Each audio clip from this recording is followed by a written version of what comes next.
Non CA దగ్గరికి వెళ్తే వాళ్ళు ఒక 2000 3000 తీసుకుంటారు అండ్ వాళ్ళు రిఫండ్స్ అని ఇంకెక్కువ తీసుకుంటారు, మనల్ని మోసం చేస్తారు వాళ్ళు. యాక్చువల్గా సీఏ దగ్గరికి వెళ్తే వర్క్ని బట్టి ఛార్జ్ చేస్తారు. ఒక రికగ్నైజ్డ్ ప్రొఫెషనల్ దగ్గరికి వెళ్తే బేస్డ్ ఆన్ వర్క్ ఛార్జ్ చేస్తారు. How many hours we are putting into the work, what are the effects we are keeping. అంతేలేండి, వాళ్ళు పెట్టే టైంని బట్టి మన దగ్గర కూడా ఛార్జ్ చేస్తారు. కాకపోతే వాళ్ళు అథెంటిక్గా ఉంటారు. రేపు అథెంటిక్గా ఉంటారు. మనం ఏమైనా క్వశ్చన్, రేపు ఏమన్నా ప్రాబ్లం వచ్చినప్పుడు క్వశ్చన్ చేయొచ్చు, వాళ్ళు ఆన్సర్ చేయగలరు, చెప్పగలుగుతారు. కనీసం సపోజ్ మా ద్వారా తప్పు జరిగింది అనుకోండి, మేము చెప్తాము. క్లయింట్స్ చూడండి, ఒక 1000 క్లయింట్స్ ఉన్నప్పుడు 1-2 మిస్టేక్స్ జరుగుతాయి.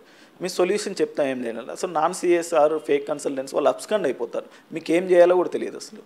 సో కాబట్టి అందరూ కూడా ప్రాపర్ మంచి సీఎల్ అంటే అథెంటిక్గా ఉండే సీఎల్ మాత్రమే అప్రోచ్ అయ్యి రిటర్న్స్ కానీ ఫారిన్ ఇన్వెస్ట్మెంట్ డిస్క్లోజర్ కానీ చేసుకోవడం మంచిది. Guidance, what ever the guidance, proper guidance, tax guidance కోసం. ఓకే.